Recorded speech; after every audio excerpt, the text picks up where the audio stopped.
Sir नमस्कार। सत साहिब जी। Sir क्या शुभ नाम है आपका? उमा शंकर दास।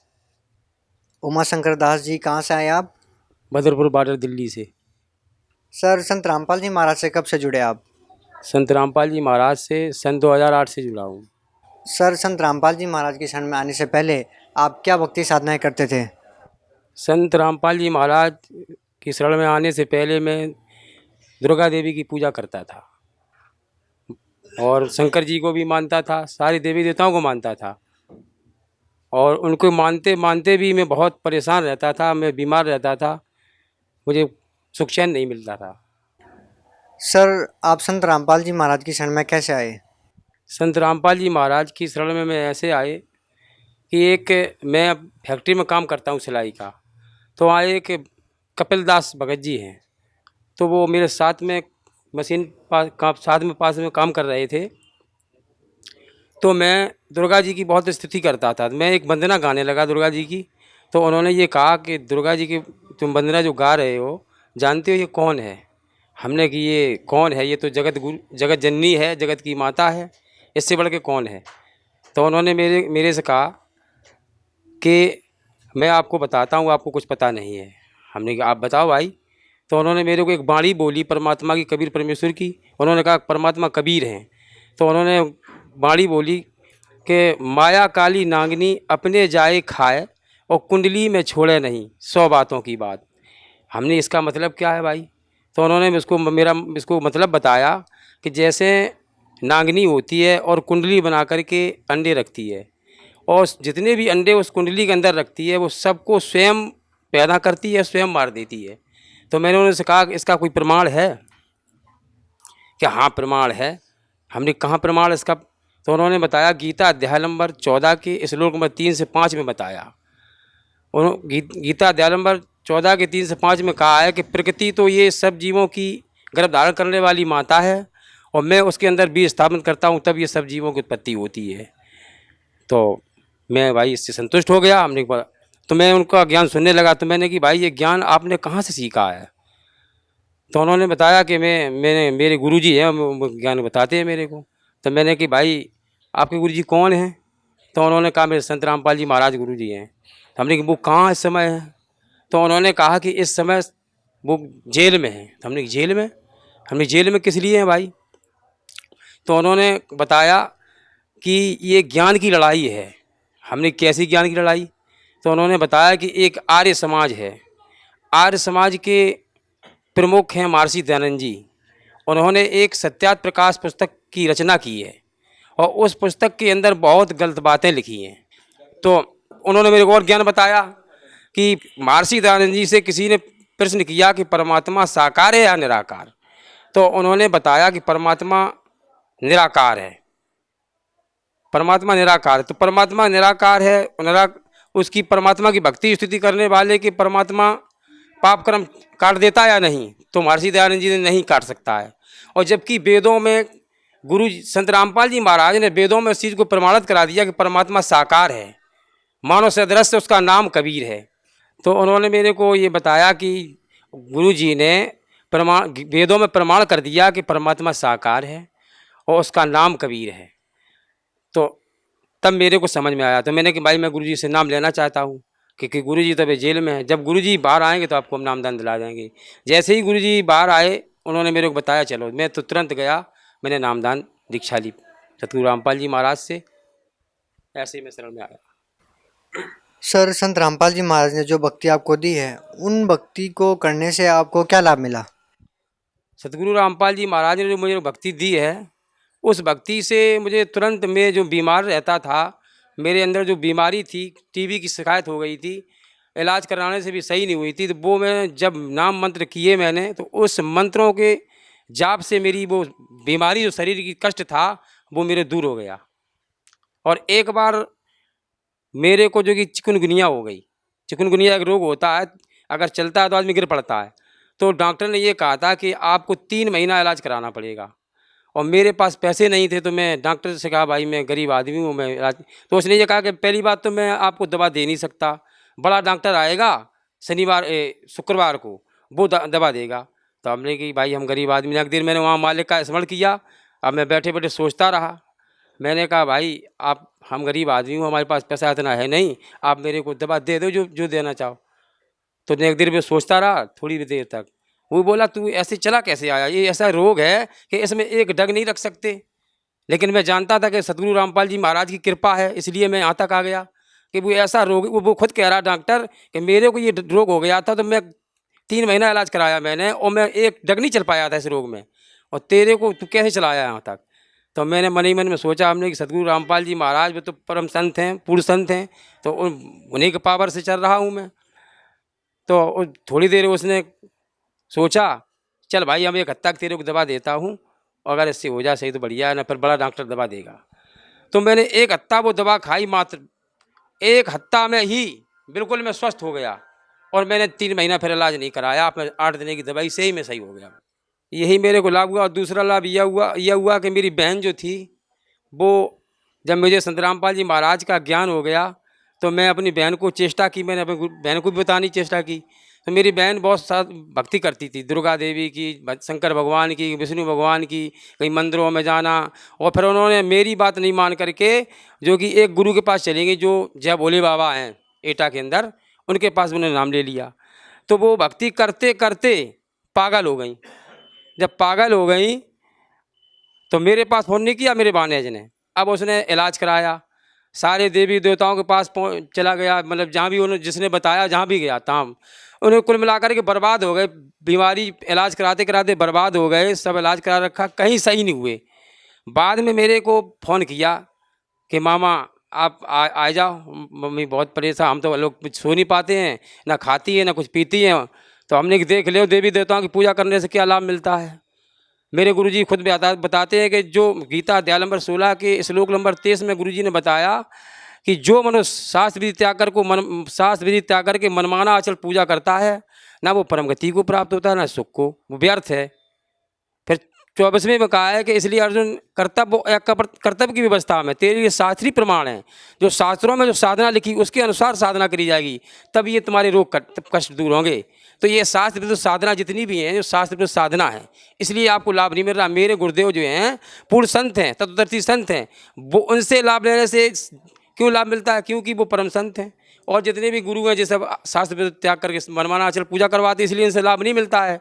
इसलिए इनके जितने भी गुरु हैं, इनके चेले इनके पास क्यों आ रहे हैं, क्योंकि वो साधना भी करते हैं और बेचारे बीमार भी रहते हैं। तो उनको हम चेष्टा करते हैं गुरु जी का ज्ञान बताने के लिए कि आप चल के देखो गुरु जी का नाम मंत्र देव, पता लग जाएगा। पावर परमात्मा के नामों में इतना पावर है, वो क्योंकि वो परमात्मा है। सदगुरु जो होता है वो स्वयं परमात्मा ही होता है, तो वो स्वयं परमात्मा है। बाद में तब जब वो थक लिए मेरे भानेज, तब मेरे पास फ़ोन किया, तब मैं गया। मैंने कि अब पता लग जाएगा कि कौन परमात्मा है। तो मैं अपनी बहन को, होली का ही टाइम था, मैं अपनी बहन को लेके आया आश्रम में। सतरोग आश्रम बरवाला सत रामपाल जी महाराज से मैंने नाम दीक्षा दिलाई, और नाम दीक्षा देने के बाद मैं अपने कमरे में दिल्ली में 8 दिन रखा था। 8 दिन के अंदर बिल्कुल स्वस्थ हो गई, और वो आज बिल्कुल सही है। ये मुझे लाभ मिला भगत जी भाई। और लाभ तो बहुत है। एक बार मैं अपने ससुराल में गया था, तो मेरे को जो कि वहाँ पर डायरिया हो गया, और मेरे पास पैसे नहीं थे। डॉक्टर के पास गया, बोले कि आपको बोतलें चढ़ेंगी। हमने कि बोतल नहीं, हम मालिक का नाम लिया, हमने कि अब थोड़ी बहुत दवा दे दो आप। तो उसने मुझे एक पोच दिया 20 रुपए का। इससे कि लाभ कुछ नहीं मिलेगा आपको, फायदा का आपको बोतल चढ़ेंगे। हमने कि मुझे तुम बस यही दे दो। उसी को सिर्फ पिया था, मालिक का नाम लेकर के बिल्कुल सही हो गया। ऐसे अनेक लाभ मिले मेरे को, आपको मैं कितने गिनाएं, गिनती नहीं है। पल पल पे कुछ लाभ होते ही रहते हैं मेरे को।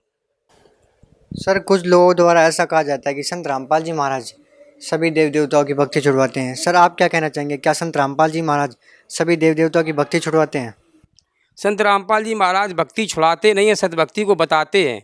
क्योंकि गीता के अंदर बताया गया है कि गीता अध्याय नंबर 9 के श्लोक नंबर 25 में कहा है कि देवताओं को पूजने वाले देवताओं को प्राप्त होगा, भूतों को पूजने वाले भूतों को प्राप्त होगा, जो जिसको पूजा उसी को प्राप्त होगा। तो ये श्राद्ध निकालना पूजा गीता के अंदर मना की गई है, ये वो नहीं मन छुड़ाते हैं। ये तो भगवान ने खुद स्वयं कहा है कि इनकी पूजा नहीं करो। गीता अध्याय नंबर 7 के श्लोक नंबर 12 से 15 में वर्णन किया, ब्रह्मा विष्णु महेश की साधना को भी व्यर्थ बताया है। सतगुरु रामपाल जी महाराज जो शास्त्रों में जो ज्ञान बताया गया है, जो विधि बताएगी, उसी के अनुसार से जो कि वो भक्ति करा रहे हैं। और गीता में मना किया गया, वो नहीं मना करते कि देवी देवताओं की पूजा मत करो, लेकिन जब गीता मना कर रही है तो उन्होंने गीता पढ़ के बताया है। और समाज कहता है कि बुराई निंदा वो होती है जो किसी के बारे में गलत कहा जाए। वो तो भाई गीता को खोल के दिखा रहे हैं, वेदों को खोल के दिखा रहे हैं, देखो परमात्मा कबीर है और उसकी विधि ये है। और सदगुरु तत्वदर्शी संत स्वयं कबीर साहब ही हैं, क्योंकि 600 वर्ष पहले उन्होंने स्वयं ही कहा था कि अक्षर पुरुष एक पेड़ है, निरंजन बाकी डार, और तीनों देवा शाखा ये पात रूप संसार। और स्वयं 600 वर्ष पहले यही कह दिया था कि मैं ऐसे ऐसे समय कलयुग बीते 505 तब होगा शब्द हमारा साँचा। यानी 55 से 5 वर्ष जब बीतेगा तब वो परम संत हम स्वयं आएंगे चल करके। और स्वयं ये कहा था कि द्वादश पंथ काल फुरवाना, भूले जीव न जाए ठिकाना, और द्वादश पंथ नाम जो ले ही मेरे मुख मोर आन समोई। और द्वादश पंथ के अंत में हम ही चले आवें और सब पंथ मिटाकर एक पंथ चलावें। यानी द्वादश पंथ के अंदर हम ही चल कर आएंगे। जो 12वां पंथ गरीबदास का है उसके अंत का पंथ संत रामपाल जी महाराज हैं। तो ये स्वयं परमात्मा कबीर साहब जी प्रमाणित है ये चीज़। इसलिए ये सतगुरु रामपाल जी महाराज जो हैं वो स्वयं कबीर साहब हैं। आप इनके पास आने से आपको तुरंत लाभ मिलेगा, क्योंकि और आपको मोक्ष मिलेगा। और ये मनुष्य जीवन जो है मोक्ष प्राप्ति के लिए ये दिया भगवान ने दिया है। और अगर भगवान की मोक्ष प्राप्ति नहीं करोगे तो फिर 84 लाख योनियों का कष्ट ही भोगना पड़ता है प्राणी को। इसलिए संत रामपाल जी महाराज की शरण में आने के बाद ही आपको सद्भक्ति प्राप्त होगी। सर संत रामपाल जी महाराज के बारे में ऐसा भी कहा जाता है कि संत रामपाल जी महाराज अन्य सभी धर्मगुरुओं की निंदा करते हैं। सर आप क्या कहना चाहेंगे इस बारे में? सतगुरु रामपाल जी महाराज निंदा नहीं करते। जैसे कोई अध्यापक है, अगर वो अपने सिलेबस से अपने विद्यार्थी को पढ़ाता है तो वो ठीक है, और अपने अगर सिलेबस से वो अपने विद्यार्थी को नहीं पढ़ाता है तो वो गलत है। सतगुरु रामपाल जी महाराज जो हमारे अध्यात्म ज्ञान की, भगवान की जानकारी की पुस्तकें उनसे बताते हैं, और जो धर्मगुरु जितने भी हैं वो इनसे हटकर बताते हैं। इसलिए इनका ज्ञान गलत है, इसलिए उनको बुरा लगता है कि वो निंदा करते हैं। निंदा नहीं करते, वो सच्चाई बताते हैं, इसलिए ये निंदा मानते हैं। निंदा उसको कहते हैं जो किसी के बारे में गलत बोला जाए। इन्होंने किसी के बारे में गलत नहीं बोला, इन्होंने साफ बताया, दिखाया है कि देखो आपके वेदों और गीतों में ये लिखा है, आप मंत्र ये दे रहे हैं। सदगुरु की पहचान क्या होती है? सदगुरु पृथ्वी पर एक ही होता है, उसकी पहचान होती है। का महापुरुषों की वाणियों में बताया है कि सदगुरु के लक्षण कहूँ मधुरे बैन विनोद, और 4 वेद 6 शास्त्र के कहे 18 बोध। सर ऐसा नहीं हो सकता संत रामपाल जी महाराज अपने प्रवचनों में अन्य धर्मगुरुओं का जिक्र न करें, वो अपना ज्ञान बताते रहें और जो अन्य धर्मगुरु हैं वो अपना ज्ञान बताते रहें?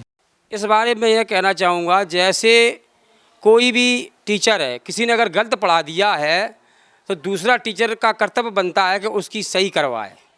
जैसे मान लो मैं छात्र हूँ और दूसरा भी कोई छात्र है, और उसने अगर कोई सवाल हल गलत कर रखा है और मैं वहाँ जाकर के उसको बताऊँ तो उसकी निंदा नहीं, उसके बारे में भलाई कर रहा हूँ कि आपका ये जो कि प्रश्न है, आपका जो उत्तर ये गलत है, आप सही कर लो।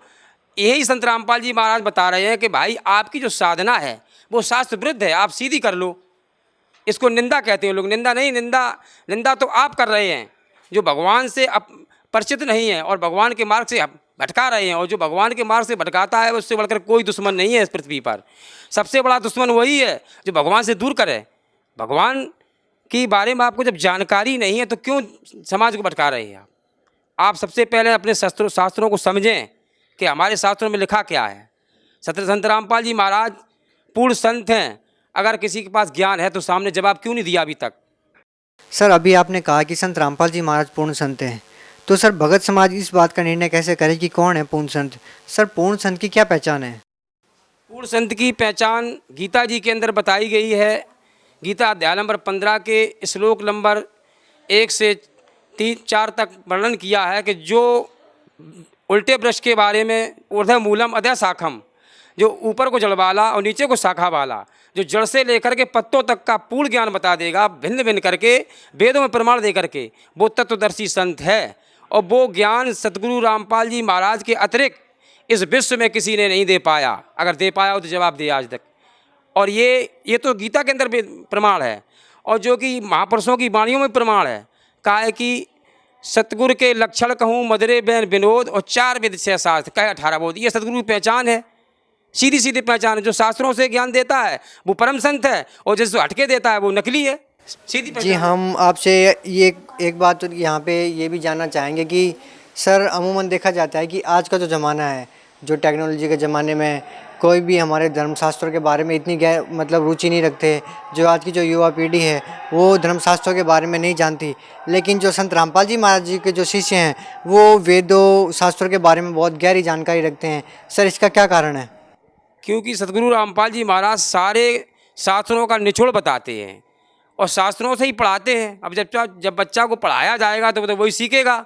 सदगुरु रामपाल जी महाराज गीता, वेद, कुरान शरीफ, बाइबल, इन चारों धर्मों के धर्म गुरुओं की जो धर्म पुस्तकें हैं उनसे ज्ञान बताते हैं और उनमें जो लिखा है आज दिन तक किसी को उसका ज्ञान नहीं है। क्यों ज्ञान नहीं है? कि बिना सदगुरु के ज्ञान हो ही नहीं सकता।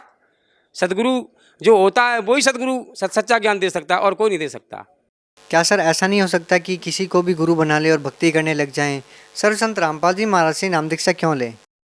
जो अधिकारी महापुरुष होता है उसी से नाम दान लेने से लाभ होता है। जैसे एक ड्राइवर लाइसेंस होता है और ड्राइवर लाइसेंस पर अगर अधिकारी के साइन हैं तो वो मान करेगा और अधिकारी के अगर साइन नहीं है तो वो नहीं चलेगा, वो पकड़ा जाएगा। इसलिए सदगुरु रामपाल जी महाराज अधिकारी भी हैं और स्वयं जो कि सदगुरु भी हैं। इसलिए इनसे नाम लेने से ही मोक्ष प्राप्त होगा, अन्य से नहीं, क्योंकि वो नकली है। इसलिए नकली से आप पासपोर्ट बनवाओगे या ड्राइवर लाइसेंस बनवाओगे तो वो तो आपका पकड़ा ही जाएगा। तो असली और नकली की पहचान सदगुरु रामपाल जी बताते हैं, किसी की निंदा नहीं करते। नहीं, आप कैसे कह सकते हैं कि जो ज्ञान संत रामपाल जी महाराज देते हैं वही असली है और जो अन्य धर्मगुरु जो बताते हैं वो नकली है? सर भगत समाज इस बात का निर्णय कैसे कर सकते हैं? इस बात का भगत समाज ऐसे निर्णय कर सकता है कि जो शास्त्रों में से ज्ञान बताता है वो सच्चा है और जिससे वो हटके जो उससे विपरीत बताता है वो गलत है। सीधी पहचान है, सीधी पहचान। जो शास्त्रों में लिखा है गूढ़ रहस्य उसको जो बताता है वो सच्चा है और इससे जो हटके ज्ञान देता है वो गलत है। सीधी पहचान है और दूसरी कोई पहचान नहीं है नापने की, पहचानने की।